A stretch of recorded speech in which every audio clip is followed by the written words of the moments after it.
Hi everyone, welcome back to Frivolous Arguments. This is video number 2 in the Before We Begin series. First video being who, this video being what? Yeah, I haven't really thought that name out, never mind. My name is Josiah, if you don't already know, and if you don't know how to spell that, like most people can't, then it's Josiah, like the king of Judah who was crowned at the age of 8. And as I say that, I realise where my ego came from as a child. But never mind that. I've actually recorded a version of this video previously and then scrapped the entire thing because you're allowed to change your mind, people. In this video, we're going to be looking at one of the substantial areas that this channel is going to focus on. So without further ado, let's get into it. So you remember when you were a kid and you got asked what you wanted to be when you grew up, and for the most part everyone kind of had this idea in their head, whether you wanted to be an astronaut, whether you wanted to be a singer, whether you wanted to be a warrior or a princess or a warrior princess. Shout out to Xena, I'm old. And then by the time you reached your late teens or early 20s, the number of people that knew what they wanted to do had drastically decreased, whether it's just because they lost their imagination, whether it's just because the world battered them into submission and they just wanted to spend every single day in the pub, whatever it may be, that all kind of changed. Yeah, I wasn't that person. I always knew what I wanted to be by the time I was 5. I said I was going to be a businessman, a lawyer, prime minister, and I was going to play for Arsenal. Now, 3 out of 4 are still on the table. I think I'll settle for owning Arsenal at this point. Lord knows they need help. But my point is, I always knew that I wanted to go into law. In fact, some might argue, if you believe in it, that it was a little bit predestined. See, my dad had this phone, Motorola Razr, legit phone. And on it was the first football game that I ever played. I think. First football mobile game, we'll go with that. It was a management simulator, and the team that you had to start with was called Preston North End. And I swear to you, I genuinely believe that that was a made-up name, because what kind of a name is Preston North End for a football club? Turns out it's real. Preston is where I ended up going to uni to study law, and that's where all this fascination really kind of began. After the horror show that was my A-levels, I went up to Preston for university. I actually had to do a foundation year first, which is basically a year of study, which they use to check that you're not entirely brain dead. Thankfully, I passed it. Moved into my first year of law and basically had the same expectations that I've had in every school I've ever been to, i.e. be top of the class. That was about it. Very quickly realised that it was not going to be what I expected. I looked around at the people who were top of the class that I was competing with, and none of them were like me. They would turn up to class with stacks of papers and notes and preparation, which is strange to me, who's always kind of just turned up on the day and winged it and freestyled, and it always kind of works out. And it was crazy to me. And yet these were the same people who couldn't think outside the box, had very little imagination, couldn't speak and argue and express themselves. Yeah, it was a very strange environment to me. Difficult to cope with, and I had to do a lot of reflection and self-evaluation. And I basically realized that over the years, the grades themselves weren't what mattered to me. It was just a way of keeping score and demonstrating that I could be the best. So I quickly changed my tact. I stopped focusing on the grades themselves. I started on practical skills and competitions. I was lucky enough to help host an event that my university was organising and running. And afterwards, I said that I was going to compete in all the skills competitions, legal skills competitions available to me. I competed as much as I could, and yeah, I won everything. Like, I won internals, regionals, nationals, global competition. I won everything. And that was my way of demonstrating my ability. Don't get me wrong. People who turn up to class with this stack of papers possess skills that I never had. Like, I can't concentrate for that long. All those notes they take, that's not me. It's a skill in itself. It's just not who I was. And I needed to prove me a different way. But in truth, that was very reflective of the law. That is very much what law after uni is like. And I found that out the hard way. So whilst I studied the law at uni, other people who didn't, because they aren't masochists, their interaction with the law is very different. The way you perceive the law is very different. Instead of noticing perhaps all these subtle ways it affects you on a daily basis, it's associated with these big trigger points in your life because that's when you interact with it. And unfortunately, it's always these bad and tragic situations. So, for example, if you're being forced out of your house, or you're getting divorced, or you're fighting for custody over your children, or a crime's been committed against you, all these kind of things. Unfortunately, there aren't many events that you can have a positive association with. Let's say that you end up in court. Looking past everything that's going on around you, these strange surroundings, and all the people that are involved, let's focus on one, an easy one, the judge. The judge is this person who, in many situations, literally sits on a pedestal in front of you, way up in the air, like 5 foot higher than you.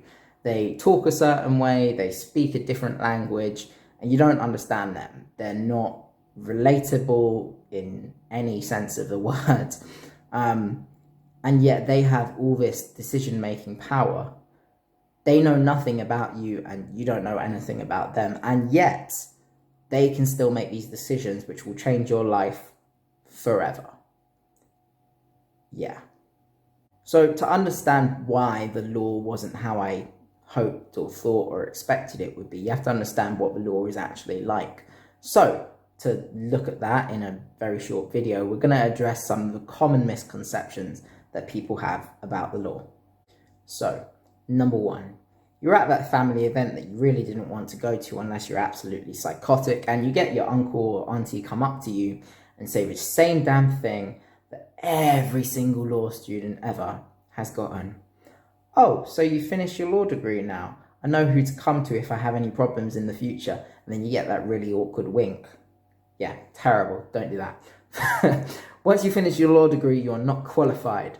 Unlike other countries, we actually have 2 types of lawyer here. You can be a solicitor or a barrister.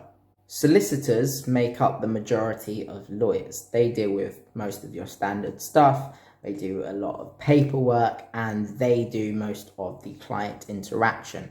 They're the person that you speak with for 6 months or a year or 3 years or blah, blah, blah. They handle a lot of stuff like mortgages, or if you're moving house and you need a conveyancer, or if you need to get a will drawn up, they're those people.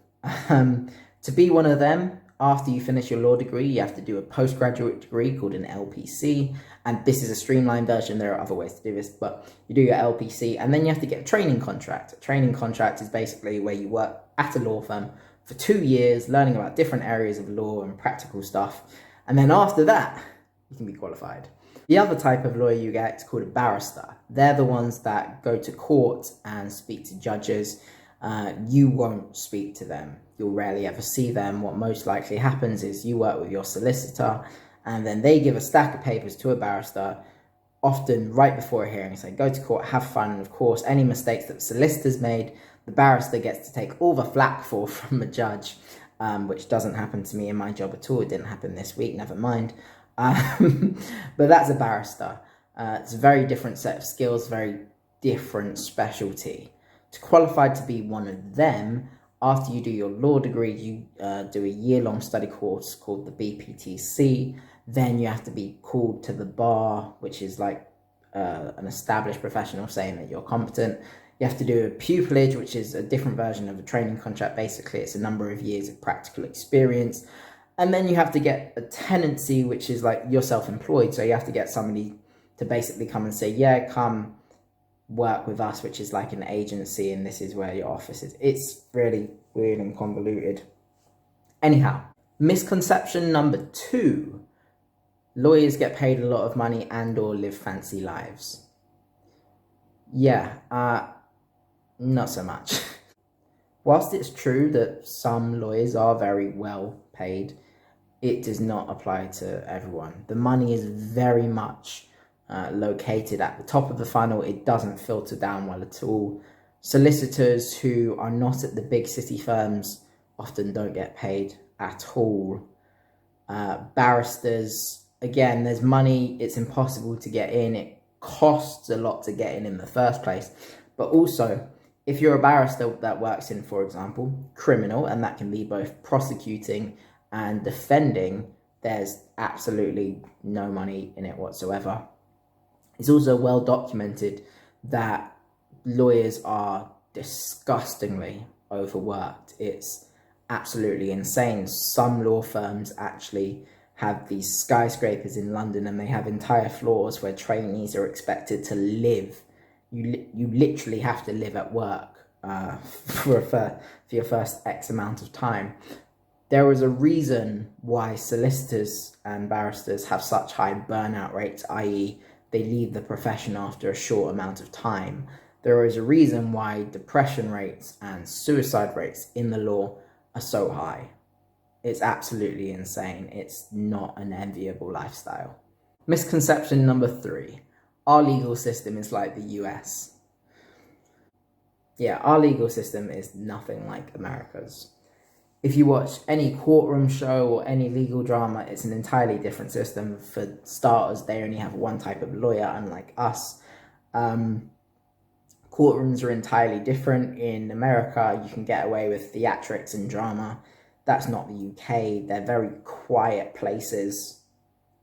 People all speak in a very specific way. It's very limited, very restricted.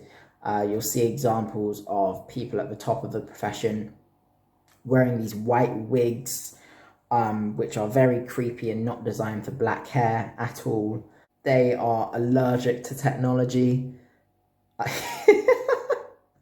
They give judges who don't know how to use tablets.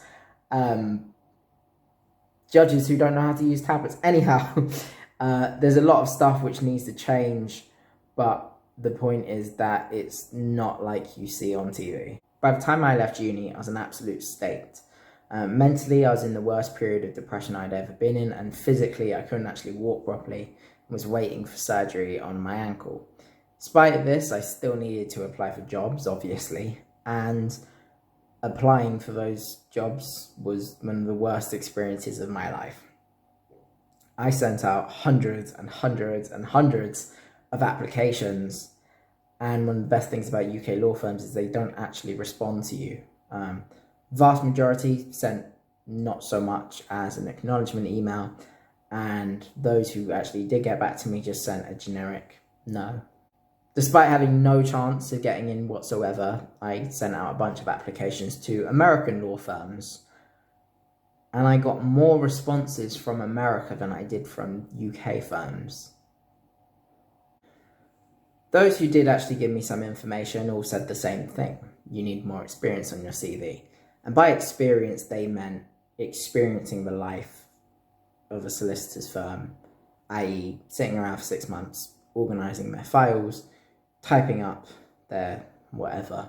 Instead of practical experience or demonstration of skills, like, I don't know, winning a number of competitions, getting a number of awards and trophies, and then actually training solicitors, barristers, and judges in my chosen field. Yeah, never mind that.